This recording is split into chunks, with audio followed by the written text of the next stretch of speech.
പകൽപൂരം കാണാൻ വേണ്ടി വന്നിരിക്കുകയാണ് കേട്ടോ. ആനപ്പൂരം കഴിഞ്ഞിട്ടുണ്ടായിരുന്നു. ആനപ്പൂരം പുലർച്ചെയായിരുന്നു. ഞാൻ കുതിരക്കളി കാണാൻ വേണ്ടി എത്തിയിട്ടോ. വന്നപ്പോൾ തന്നെ മുല്ലപ്പൂയിട്ട് ഒരു അമ്മ ഫ്രണ്ടിൽ വന്നപ്പോൾ വേഗം ഞാൻ മുല്ലപ്പൂ മേടിച്ചു. മുല്ലപ്പൂ പിന്നെ എവിടെ കണ്ടാലും ഞാൻ അവിടെ വീഴുന്നു പറഞ്ഞ പോലെയാണ് കേട്ടോ. ഭയങ്കര തിരക്കായിരുന്നു കേട്ടോ. ബ്ലോക്കും ഉണ്ടായിരുന്നു നമുക്ക് ഈ അമ്പലത്തിൽ എത്തിപ്പെടാൻ വേണ്ടിയിട്ട്. ഞാനും അമ്മയും വേഗം വന്നു. ഉണ്ണിക്കുട്ടൻ കൂടെ വന്നില്ല കേട്ടോ. എനിക്ക് ഈ കുതിരകളി കാണാൻ ഭയങ്കര ഇഷ്ടമാണ് കേട്ടോ. അപ്പോൾ നമുക്ക് കുതിരക്കളി കാണാൻ വേണ്ടിയിട്ട് ഞാനും അമ്മയും കൂടെ വേഗം വന്നു. നല്ല വെയിലാണ്. 9 മണിയാകുമ്പോഴേക്കും എന്തെന്നാ പറയുക, പൊള്ളുന്ന വെയിലാണ് കേട്ടോ. എവിടെ നോക്കിയാലും കമ്മൽ എന്ന് പറഞ്ഞ അവസ്ഥയാണ് കേട്ടോ. കണ്ണിങ്ങനെ അങ്ങോട്ട് തന്നെ പോയിക്കൊണ്ടിരിക്കുക. അപ്പോഴേക്കും ഇതാ കുതിരകളെല്ലാം അറേഞ്ചായി നിൽക്കുന്നുണ്ട് കേട്ടോ. ഈ ഒരു കുതിരക്കളിയിൽ നമ്മൾ മാമാങ്കം എന്നായിട്ടാണ് അറിയപ്പെടുന്നത്. ഇതിൽ സേനാധിപതികളും രാജാക്കന്മാരും എല്ലാവരും നിറഞ്ഞിട്ടുള്ള ഒരു ഉത്സവമാണ് കേട്ടോ ഈ നടക്കുന്നത്. അപ്പോൾ ഒരുപാട് കുതിരകളുണ്ട്. എത്ര കുതിരകളാണെന്ന് കറക്റ്റായിട്ട് എനിക്ക് അറിയില്ല കേട്ടോ. അതാണ് ഞാനിവിടെ പറയാഞ്ഞത്.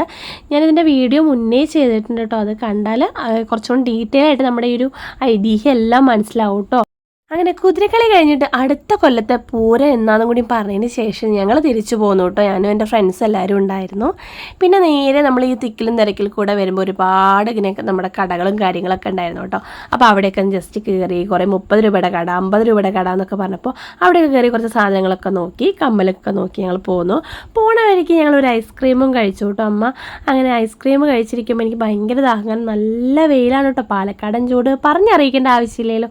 അങ്ങനെ നേരെ പോയിട്ട് നമ്മൾ സംഭാരം ഉണ്ടായതുകൊണ്ട് ഞാൻ 2-3 ഗ്ലാസ് എടുത്ത് കുടിച്ചു. പിന്നെ തൊട്ടടുത്ത് തന്നെ ഒരുപാട് ഉപ്പിലിട്ട് വെച്ച ക്യാരറ്റ്, പേരയ്ക്ക, ആപ്പിൾ, അങ്ങനെ ഒരുപാട് സാധനങ്ങളുണ്ട്. എൻ്റെ ഏറ്റവും കൂടുതൽ ഇഷ്ടമുള്ളത് പൈനാപ്പിൾ ആയതുകൊണ്ട് ഞാൻ പൈനാപ്പിൾ മേടിച്ചു കേട്ടോ. ചേട്ടൻ ഞാൻ വീഡിയോ എടുക്കണിട്ട് ചിരിക്കുകയായിരുന്നേ.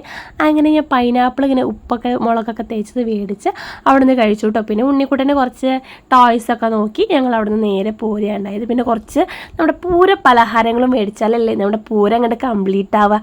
അപ്പോൾ എല്ലാവർക്കും ബായ്.